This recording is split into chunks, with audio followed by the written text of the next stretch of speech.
हम सभी जानते हैं कि पानी सभी लिविंग सेल्स, प्लांट्स, एनिमल्स के लिए कितना इम्पोर्टेंट है। इसे एक्सप्लेन करने की ज़रूरत नहीं। अगर पानी अचानक इस प्लैनेट से गायब हो जाए तो लिविंग ऑर्गेनिज्म को छोड़ के किन किन चीज़ों को मुतासिर करेगी?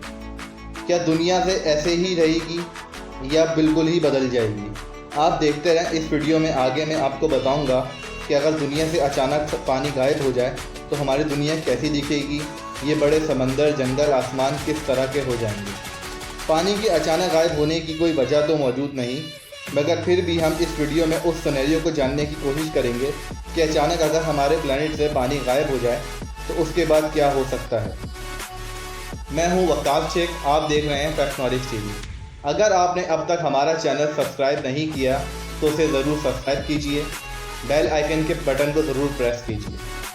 सबसे पहले पानी के गायब होने की वजह से तकरीबन 7 दिन के अंदर जितने भी दुनिया के लिविंग ऑर्गेनिज्म हैं, यानी कि चरिंद परिंद, वो सब ही मर जाएंगे।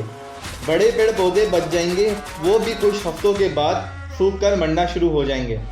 समंदर सिर्फ और सिर्फ नमक से भरा हुआ होगा, जैसे रेगिस्तान में हर जगह से मिट्टी ही मिट्टी दिखाई देती है, बिल्कुल वैसे ही नमक का ढेर लगा होगा।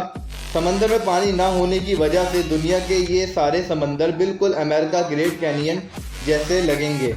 ये समंदर उस ग्रेट कैनियन से भी ज़्यादा गहरे दिखाई देंगे।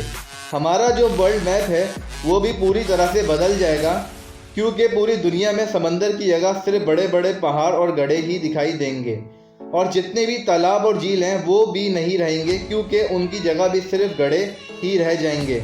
ऊपर से दिखाई देने पर ये हमारी दुनिया में सिर्फ और सिर्फ गड्ढे और ऊंचे ऊंचे पहाड़ ही दिखाई देंगे। इसका असर सिर्फ ज़मीन पर ही नहीं रहेगा, बल्कि इससे आसमान भी मुतासिर होगा। आसमान नीले रंग की जगह लाल रंग का हो जाएगा और बिल्कुल मार्स सैयारे के आसमान जैसा दिखेगा। इसकी वजह आसमान के अंदर वाटर वेपर का ना होना और ज़मीन पर ऑक्सीजन लेवल का बहुत ज़्यादा कम हो जाना है। ग्रीनरी और पानी जो है वाटर टेम्परेचर को मेंटेन रखता है, जिसकी वजह से टेम्परेचर बहुत ज़्यादा ना कम होता है ना बहुत ज़्यादा हो पाता है। इसकी वजह से दुनिया का टेम्परेचर इतना ज़्यादा हो जाएगा कि कोई भी जानदार चीज़ यहाँ पर रहने के काबिल नहीं रहेगी, और इसके बावजूद भी यहाँ पर हवा का दबाव यहाँ पर बिल्कुल बराबर रहेगा, और यहाँ पर तमाम चीज़ के ऊपर एक ऑक्सीडाइज्ड डस्ट शामिल हो जाएगी, यानी कि ऑक्सीजन की पतली परत हर चीज़ के ऊपर फैल जाएगी, जो बिल्कुल ऐसे लगेगी जैसे कि मार्स सैयारे के ऊपर हुआ करता है।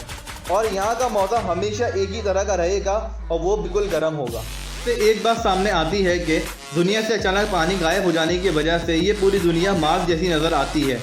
ऐसा भी हो सकता है कि मार्स पर भी हमारी ज़मीन की तरह ज़िंदगी हो और पानी के आहिस्ता आहिस्ता ख़त्म होने की वजह से ये हाल हो गया हो। साइंटिस्ट भी इस बात को करीब करीब मानते हैं कि मार्स पर भी ज़िंदगी थी, और ये भी कहते हैं कि मार्स पर कुछ ऐसे गड्ढे मौजूद हैं जिनकी इंस्पेक्शन से ऐसा लगता है कि मार्स पर तालाब या झील जैसी कोई चीज़ मौजूद हो। उनका ये भी अंदाज़ा है कि दुनिया पर ज़िंदगी से पहले वहाँ भी किसी तरह की मखलूक पाई जाती हो। और आप ये वीडियो देखकर बाखूबी जान गए होंगे कि हमारी ज़िंदगी के लिए पानी कितना इम्पॉर्टेंट है, तो हमें पानी को बिल्कुल भी ज़ाया नहीं करना चाहिए। मैं उम्मीद करता हूँ कि आपको ये मेरी वीडियो ज़रूर पसंद आई होगी। अगर अब तक आपने ये मेरा चैनल सब्सक्राइब नहीं किया है तो इसे ज़रूर सब्सक्राइब कीजिए, और कमेंट सेक्शन में जाके अपनी कीमती राय से ज़रूर मुझे आगाह कीजिए।